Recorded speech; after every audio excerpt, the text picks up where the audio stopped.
توسلنا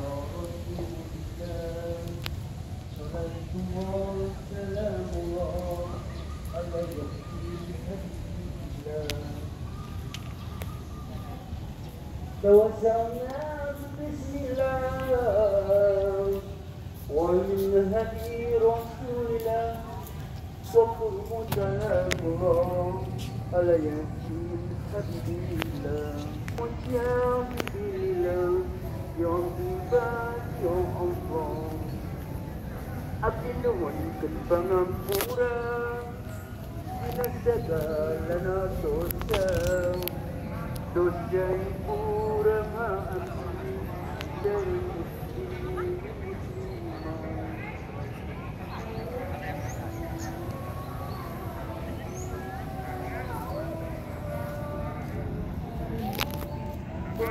Allah dalam ala Rasulullah. Itu bahasa Sunda ya? Bahasa Sunda itu? Iya, coba sini.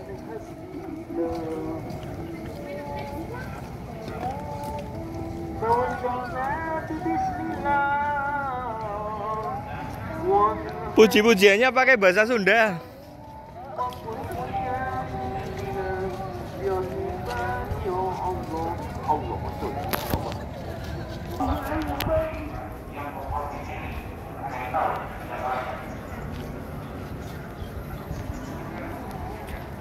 Yang pertama, Letnan Jenderal TNI Ahmad Yani. Yang kedua, Mayor Jenderal TNI MT Karyono atau Martito Darmo Karyono. Yang ketiga, Mayor Jenderal TNI Ranai Suprapto atau M Suprapto. Yang keempat, Mayor Jenderal TNI tidurnya sedang.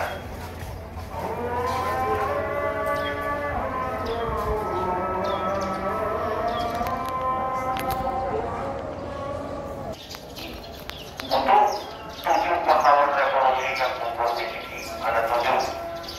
Yang pertama, Letnan Jenderal TNI Ahmad Yani. Yang kedua, Mayor Jenderal TNI MT Karyono atau Martito Darmo Karyono.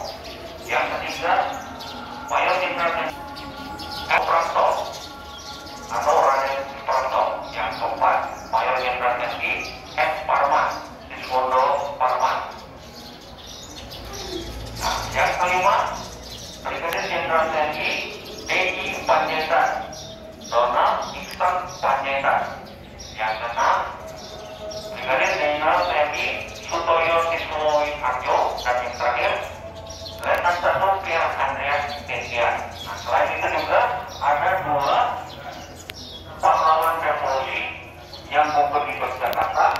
Yang pertama, Kolonel Infanteri Kartanto. Dan yang kedua, Letnan Kolonel Infanteri Yono. 1 orang gugur di Jakarta Pusat, seorang anggota polisi yang dijadikan pahlawan revolusi juga, yaitu Brigadir KR Tubun atau Karel Rasul Tubun.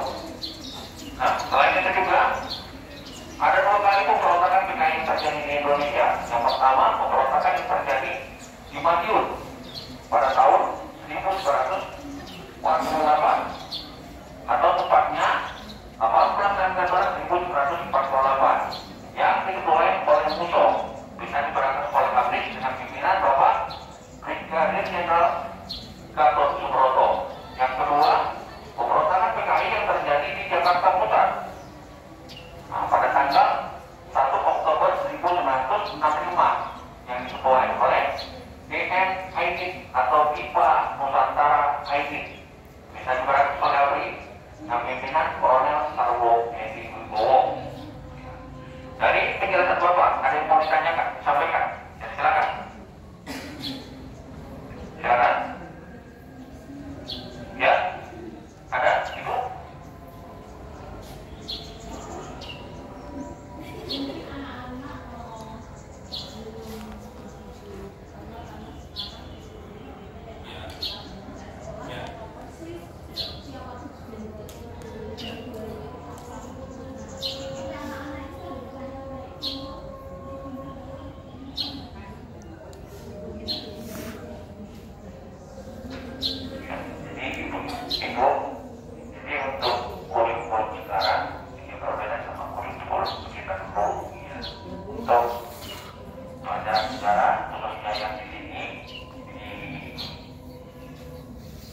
lubang buaya atau mungkin tergabungkan atau gimana. Ya, intinya ada di pengenal bahwa ada kejadian 7 orang pahlawan revolusi, 3 orang diculik dalam keadaan meninggal dunia karena dibunuh di kediaman masing-masing, dan 4 orang diculik dalam keadaan hidup, dibawa ke satu rumah, disiksa, dibunuh, dan jenazahnya 7-7-nya dimasukkan ke dalam sumur maut. Nah, itu masa kelam bangsa Indonesia. Ya.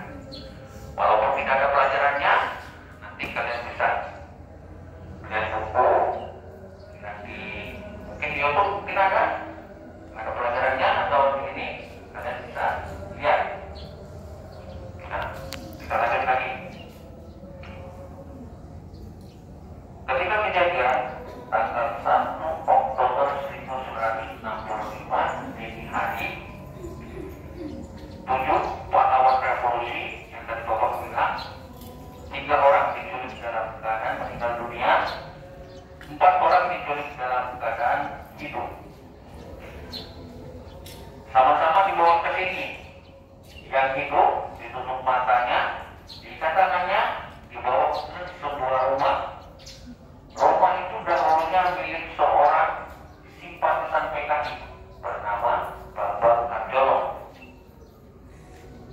Ketika kejadian, dari Bambang Harjono, rumah itu diserahkan kepada gerombolan PKI untuk dijadikan rumah penyiksaan. Jadi 4 orang itu, yang pertama Bapak Raden Suprapto, Bapak MT Haryono, ulangin, Bapak Suboyo Sismumiharjo, Bapak S. Parmas, dan Bapak Pierre Andreas Jindian. Nah, 4 orang itu disuruh untuk mendatangi satu pernyataan adanya Dewan Jenderal yang ingin mengkudeta pemimpinan Presiden Soekarno. Padahal itu hanya perintah PKI saja. Setelah mereka tidak mau, akhirnya dengan secara kejam mereka disiksa dan terakhir dibunuh.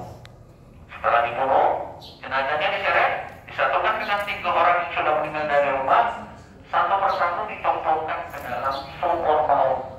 Sumur itu dahulunya milik orang-orang daerah sini untuk diambil airnya. Nah, ketika kejadian, sumur itu dipergunakan untuk menimbun jenazah dari 7 pahlawan revolusi. Satu persatu dimasukin dengan posisi kepala di bawah, kaki di atas, dicemplungkan. Dan untuk memastikan mereka semua sudah meninggal atau belum, tidak bangkit lagi dari atas. Setelah itu selesai, ditimbun menggunakan tanah, batu-batu, sampah, terakhir ditangkapin buah pisang untuk menyamarkan. Tanggal 1 kejadian selesai, tanggal 2-nya seorang saksi mata yang pada saat itu juga ikut diculik, tapi karena bukan target, beliau tidak diapa-apain, bernama agen bawah polisi Sukitman. Nah, dari Bapak Sukitman itulah informasi adanya pembunuhan dan penyiksaan di desa Lubang Buaya. Tanggal 2 Bapak Sukitman ditemukan di daerah Halim Perdana Kusuma. Ditanya, akhirnya Bapak Sukitman menyampaikan. Setelah itu Bapak Sukitman dibawa ke markas RPKAD yang ada di daerah Cijantung. Tanggal 2-nya, tanggal 3-nya Bapak Sukitman beserta rombongan RPKAD menuju sini mencari di mana keberadaan sumur itu. Karena Bapak Sukitman tidak tahu letak persisnya, barulah sore hari ketua rombongan Mayor Santoso, kaki dia mondar-mandir, kakinya terosot, begitu dikali 2 meter sudah tercium bau yang kurang sedap. Tidak memungkinkan karena sudah sore hari, akhirnya besoknya tanggal 4-nya dilaksanakan penggalian dan pengangkatan. Disaksikan Pak Harto, ketika itu beliau menjabat menjadi Pangkostrat, dibantu Kipang KKO, kalau sekarang Marinir. Akhirnya jenazah 7 pahlawan revolusi diangkat dari sumur maut, dimasukkan ke dalam peti mati dan dibawa ke rumah sakit Gatot Subroto untuk divisum. Setelah itu dibawa lagi ke markas besar TNI Angkatan Darat untuk disemayamkan. Tanggal 5-nya yang harusnya hari ulang tahun ABRI 5 Oktober menjadi hari berbumbanya ABRI karena beberapa provinsi gugur. Dari markas besar TNI Angkatan Darat menuju Taman Makam Pahlawan dengan dikendaraan kendaraan militer Panzer Sarasen satu persatu 7 kendaraan menuju Taman Makam Pahlawan Kalibata. Yang jadi komandan upacaranya adalah Bapak Abdul Haris Nasution. Sebenarnya target utama Bapak Nasution, tapi karena beliau bisa meloloskan diri, akhirnya yang menggantikan beliau adalah ajudan beliau yang bernama Letnan 1 Pierre Andreas Zindian. Karena beliau juga menjadi korban tertembak, bukan ditembak, Adi Irma Suryani. Nah, dari sekian penjelasan Bapak, ada yang mau ditanyakan atau disampaikan? Ada? Ya, kalau tidak ada, kita ikut sama teman-teman kalian. Kita jalan-jalan, silakan berdiri.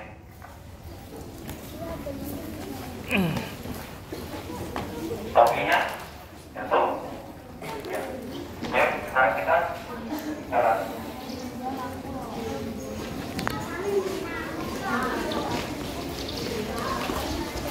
Oh iya.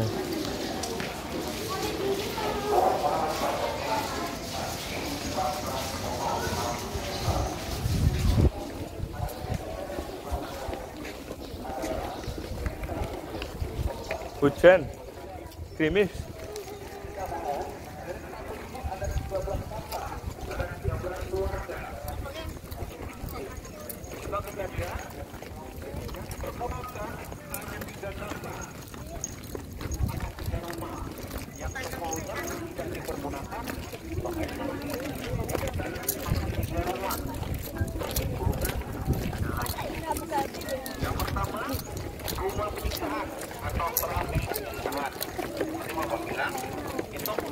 Dan Simpatisan PKI yang bernama Bambang Harjono.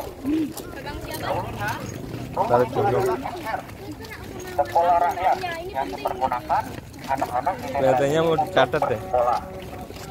Bang Sarjono. Dari Bambang Harjono diserahkan kepada gerombolan PKI untuk dijadikan rumah penyiksaan. Yang kedua, rumah Posko Batu milik seorang bapak-bapak saudagar saya yang bernama dijadikan rumah Posko Batu. Rumah itu tempat kejadian yang pertama merupakan penculikan oleh pahlawan revolusi. Dan pasukan yang pertama pasukan Pasopati dengan pimpinan Letnan 1 Abdul Haris dengan mereka yang boleh dalam keadaan hidup ataupun dalam keadaan meninggal dunia. Dan yang terakhir kita lihat pada pembunuh ini seorang ibu dan dijadikan rumah untuk membeli logistik untuk makanan dan minuman demi kepentingan dari perombakan PKI tersebut. Ini lapangan Sabta Marga yang setiap tanggal 1 Oktober Hari Kesaktian Pancasila diperingatin di sini.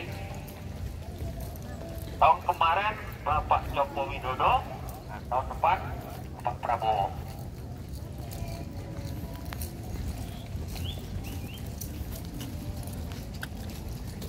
Terus disiarkan di TV ya Pak? Ya.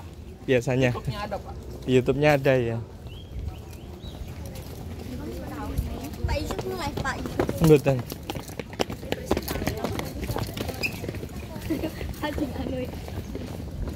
Yang biasa di buku PPKN itu patungnya di sampulnya. Rumah bersejarah yang pertama. Silakan.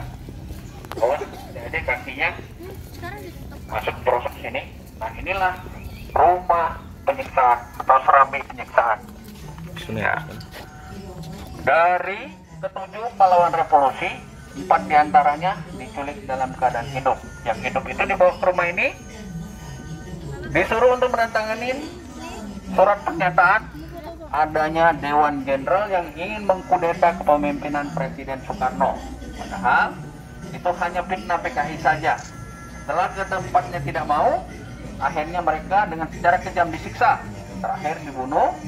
Setelah itu jenazahnya diseret dan dimasukkan ke dalam sumur maut. Dulu ini punya Bambang Harjono, dan dulu juga ini adalah sekolah rakyat, sekolah yang dipergunakan anak-anak di daerah sini untuk bersekolah. Nah, ketika kejadian dari Bambang Harjono, rumah ini diserahkan kepada gerombolan PKI untuk dijadikan Itu memang rumah apa nama tempat di sini, daerah Lubang Sekarang Buaya. kita menuju Itu kalau yang wanita itu namanya Gerwani, kenakan wanita Indonesia. Dia jahat, Pak. Itu nama ormas. SC apa ini? Apa? SC apa tuh? Ya, silakan adik-adik. Inilah sumur maut. Diameter sumur lah, dalamnya 12 meter dan diameter lebarnya 75 cm. Ya. Sumur ini sejatinya dahulu dipergunakan penduduk di daerah sini untuk diambil airnya, untuk dikonsumsi buat kebutuhan sehari-hari. Ketika kejadian, sumur ini dipergunakan untuk menimbun atau dimasukin jenazah 7 pahlawan revolusi. Setelah 4 orang disiksa, dibunuh, jenazahnya diseret, disatukan dengan 3 orang yang tadi meninggal dari kediaman masing-masing. Satu persatu dicemplungkan ke dalam sumur ini dengan posisi kepala di bawah, kaki di atas. Satu persatu dicemplungkan ke dalam sumur ini. Setelah selesai, Cita-cita perjuangan kami untuk menegakkan kemurnian Pancasila tidak mungkin dipatahkan hanya dengan mengubur kami dalam sumur ini. Batu-batu, tanah, ditimbun. Terakhir ditanamin pohon pisang untuk menyamarkan. Tanggal 1 kejadian selesai. Ini petisi yang ada di batu monumen ya, persis di atas sumur Lubang Buaya. Jadi ada kalimat yang sangat menggetarkan jiwa ya. Cita-cita perjuangan kami untuk menegakkan kemurnian Pancasila tidak mungkin dipatahkan hanya dengan mengubur kami dalam sumur ini. Luar biasa sekali. Semoga semua pahlawan yang memang gugur, pahlawan revolusi yang gugur pada saat itu, senantiasa diterima arwahnya dan ditempatkan di sisinya sesuai dengan amal perbuatan kepahlawan mereka semuanya. Amin.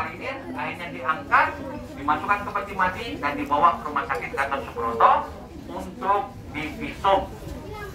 Selesai, dibawa lagi ke markas besar TNI Angkatan Darat untuk disemayamkan. Tanggal 5-nya baru menuju taman makam pahlawan Kalibata dan dimakamkan secara militer. Ada pertanyaan? Kalau tidak ada pertanyaan, silakan bergabung sama yang laki-lakinya, yang putranya, silakan foto-foto.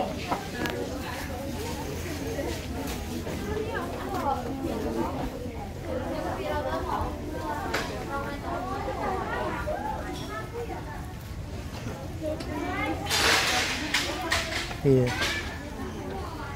Dari depan sini malah kelihatan banget.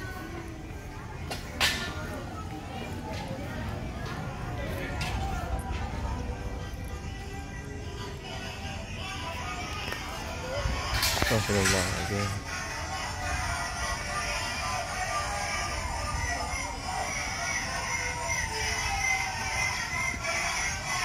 Tampak diorama yang ada berupa situasi kondisi pada saat kejadian, di mana dari beberapa pahlawan yang tertulis di situ Maijen TNI R. Suprapto, Brigjen TNI Sutoyo S, Letu PA Tendean. Ini dikerumuni oleh banyak sekali para aktivis dari Partai Komunis Indonesia ya. Ada dari unsur Gerwani, kita lihat dari beberapa TNI juga. Kalau kita lihat itu sangat mencekam sekali situasinya. Ini ada barcode yang bisa nanti kita baca di rumah ya, barcode-nya ini. Itu barcode-nya. Informasi rumah penyiksaan nanti bisa dibaca sendiri barcode-nya itu. Oke. PKI menyebarkan isu tentang adanya Dewan Jenderal yang bermaksud mengadakan kudeta terhadap Presiden Soekarno. Persiapan mulai diintensifkan. Rapat-rapat juga mulai diintensifkan. Di Rusia diadakan rapat 6 kali dengan para kepala biro khusus daerah, 10 kali dengan oknum-oknum ABRI pengikut PKI, dan mengambil kesimpulan karena perimbangan kekuatan di Jakarta tidak menguntungkan PKI, maka diperlukan bantuan dari Jawa Tengah dan Jawa Timur. Dalam rapat dengan oknum ABRI dibahas masalah pelaksanaan gerakan yang meliputi personel, logistik, pembagian tugas, pembagian sektor, dan sasaran serta konsep Dewan Jenderal. Rapat terakhir diadakan tanggal 29 September 1965. Diputuskan menamakan gerakan itu dengan Gerakan 30 September. Sasaran pertama menculik para pejabat teras TNI Angkatan Darat dengan dalih menyelamatkan Presiden dari kudeta Dewan Jenderal. Sejak tanggal 30 Agustus sampai dengan 4 September 1965, Gerakan Buaya, Pemuda Rakyat, Germani, dan organisasi massa lainnya yang berada di bawah naungan PKI, baik yang dari daerah maupun dari Jakarta, dilatih kemiliteran.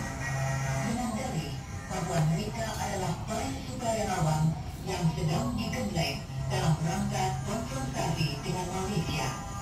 Dengan alasan itu pula, PKI menuntut dengan gigih agar para buruh dan tani dipersenjatai sebagai angkatan kelima. Latihan-latihan ini dipimpin oleh oknum perwira AURI yang sudah digarap oleh PKI. Perwira ini juga yang memberikan sarana dan perlengkapan latihan. Yang menunjukkan pukul setengah 3 dini hari, tanggal 1 Oktober, aksi penculikan mulai dilaksanakan. Pasukan penculik dinamakan pasukan Pasopati dengan pimpinan dari 1 Dul Alim. Semua organisasi terpemilahan. Para penculik sampai di tempat Lem Paman dan Jenderal Ahmad Yani dan berhasil menunjuki para pengawal. Penculik bertemu dengan putra Jenderal Yani yang kebetulan bangun, kemudian disuruh membangunkan ayahnya. Jenderal yang keluar dari kamar dengan berpakaian piyama. Salah seorang di antara penculik mengatakan bahwa beliau diminta menghadap Presiden. Jenderal yang mengizinkan mandi dan berganti pakaian, namun dilarang, bahkan secara kurang ajar dikatakan beliau tidak perlu mandi ataupun cuci muka. Atas sikap itu, Jenderal yang marah dan memukul oknum dan yang pertama diperanggapkan ini pagi. Jadi kalau Bapak bilang selamat pagi, kalian jawab pagi, pagi, pagi 3 kali. Gak ada kata luar biasa, cukup pagi, pagi, pagi. Selamat pagi. Pagi, pagi, pagi. Yang kedua, kalau Bapak bilang masih adakah semangat di dadamu, kalian jawab Siap. ada. Masih adakah semangat di dadamu? Ada. Yang ketiga, kalau Bapak bilang mana, kalian jawab bisa?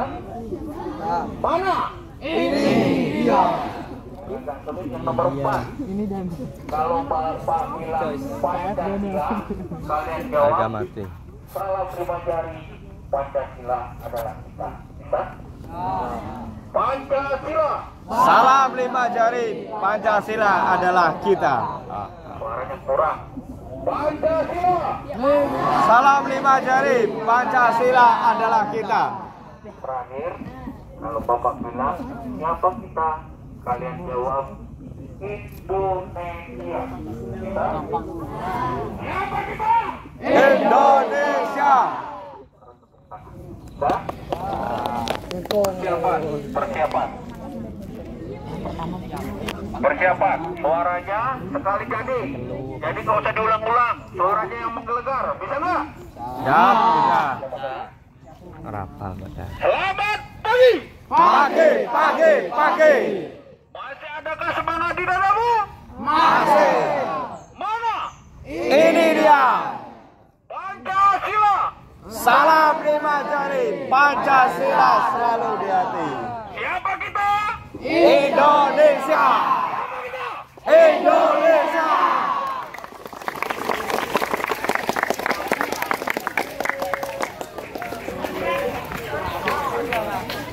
Oke, stadion 8H langsung menyegerakan. Yang lainnya berkelompok masing-masing kelas kita segerakan. Stadion 8H.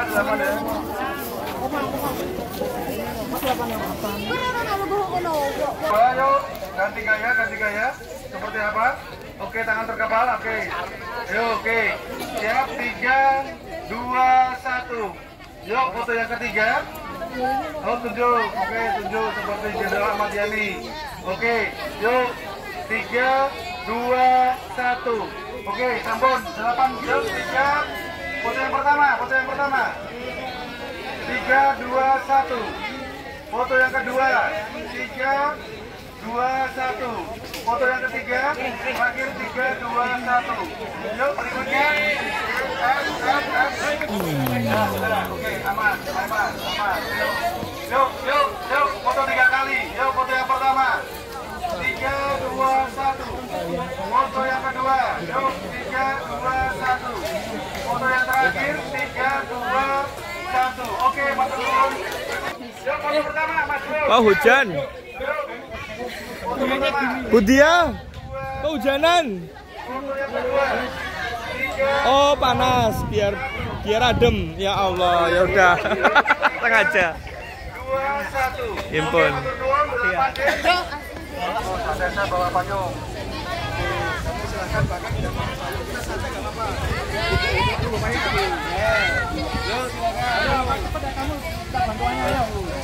Oke, yuk foto 3 kali. Foto yang pertama. 3, 2, 1. Foto yang kedua. Yuk. Oke, 3, 2, 1. Foto terakhir. 3. Komentar kecil. Oke, 3, 2, 1. Oke. Assalamualaikum warahmatullahi wabarakatuh. Selamat sore semuanya. Kita masih dalam rangkaian acara studi lingkungan SMP Negeri 25. Terpantau cuaca sudah turun hujan ya guys. Ini berada tepat ya di pendopo apa ini, Sumur Lubang Buaya ya. Pendoponya untuk berteduh teman-teman kita ini dari Semarang jauh-jauh untuk ikut mendoakan sekaligus mengenang jasa para pahlawan revolusi. Ya, ini semangatnya luar biasa, hujan-hujan masih tetap berkunjung ke sini. Ini menandakan semangat perjuangan para pahlawan juga ada di hati teman-teman ya. Ya, ini luar biasa ini. Tuh. Itu rumah penyiksaannya. Tampak gentingnya, bangunannya memang dikondisikan sama persis seperti pada saat kejadian ya. Wah, itu. Coba teman-teman semua bisa bayangkan ya, waktu kejadian kalau kita melihat diorama patung-patung untuk para pahlawan yang disiksa itu, beliau wajah-wajahnya tampaknya seperti tidak tahu menau. Sesungguhnya sedang apa dikumpulkan, kenapa kok disiksa, kenapa diinterogasi, pertanyaan-pertanyaannya juga kurang paham maksud tujuannya, alurnya kemana. Ini tampak sekali itu. Ya, jadi nanti bisa saksikan sendiri ya untuk apa tayangannya, sudah ada rekamannya di awal-awal itu. Nah, soalnya hari ini kita semuanya berkesempatan berkunjung di monumen Pancasila Sakti ini. Ya. Kita menunggu hujan sampai reda, baru nanti kita lanjutkan perjalanan berikutnya. Mari kita doakan untuk semua pahlawan ya. Semoga amal ibadah beliau dan seluruh perjuangan beliau senantiasa diterima dan beliau-beliau semuanya ditempatkan di tempat yang terbaik di sisi Allah Tuhan yang Maha Kuasa. Amin ya Rabbal Alamin. Sekian dulu untuk liputan di Monumen Pancasila Sakti ini ya. Sampai jumpa lagi. Wassalamualaikum warahmatullahi wabarakatuh.